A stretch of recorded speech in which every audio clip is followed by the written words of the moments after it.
गांव के एक छोटे से कोने में रामू नाम का एक गरीब लेकिन ईमानदार लड़का रहता था। वह गांव के सबसे ईमानदार और परिश्रमी लोगों में से एक था। उसकी माँ एक खेत में काम करती थी और पिता एक बढ़ई थे।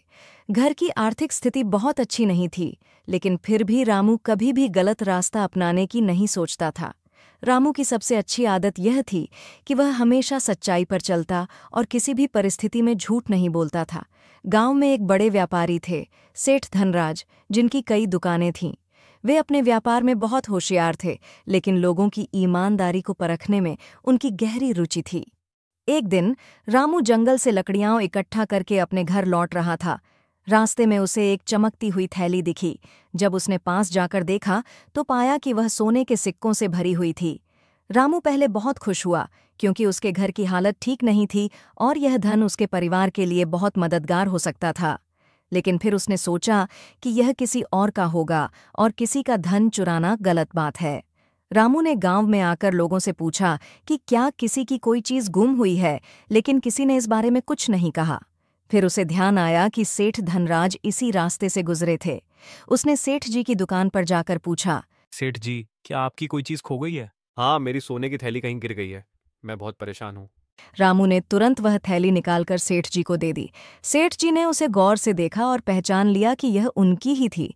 वे बहुत खुश हुए, लेकिन उन्होंने रामू की ईमानदारी की परख करने के लिए कहा, यह मेरी थैली नहीं है, शायद तुम इसे रख सकते हो। सेठ जी, अगर ये आपकी नहीं होती तो मैं इसे किसी और को देने की कोशिश करता, लेकिन मैं जानता हूं कि ये आपकी ही है और मैं इसे अपने पास नहीं रख सकता। सेठ जी ने यह सुनकर रामू की सच्चाई को पहचान लिया। वे बहुत प्रभावित हुए और उन्होंने सोचा कि इस लड़के को इनाम देना चाहिए। सेठ जी ने रामू से कहा, बेटा, ईमानदारी बहुत बड़ी चीज होती है, लेकिन क्या तुम जानते हो कि ईमानदारी का इनाम भी मिलता है? मुझे इनाम की जरूरत नहीं, बस आप खुश रहें, यही मेरे लिए बहुत है। लेकिन मैं तुम्हारी ईमानदारी को व्यर्थ नहीं जाने दूंगा। तुमने मेरी अमानत लौटाई, इसलिए मैं तुम्हें अपनी दुकान में काम देने का फैसला करता हूँ। तुम्हारी ईमानदारी के कारण तुम्हें अच्छी नौकरी और वेतन मिलेगा।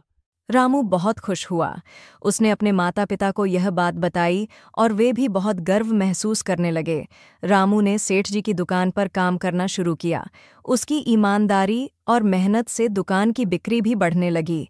कुछ सालों बाद सेठ जी ने रामू को अपनी दुकान का मालिक बना दिया, क्योंकि उन्होंने देखा कि रामू से अच्छा और सच्चा व्यक्ति कोई नहीं हो सकता। रामू की ईमानदारी ने उसे गरीबी से बाहर निकाल दिया और वह गांव में एक सम्मानित व्यक्ति बन गया। उसकी कहानी हर किसी को यह सिखाने लगी कि ईमानदारी का फल हमेशा मीठा होता है। ईमानदारी और सच्चाई कभी बेकार नहीं जाती। भले ही समय लगे, लेकिन अच्छे कर्मों का फल अवश्य मिलता है।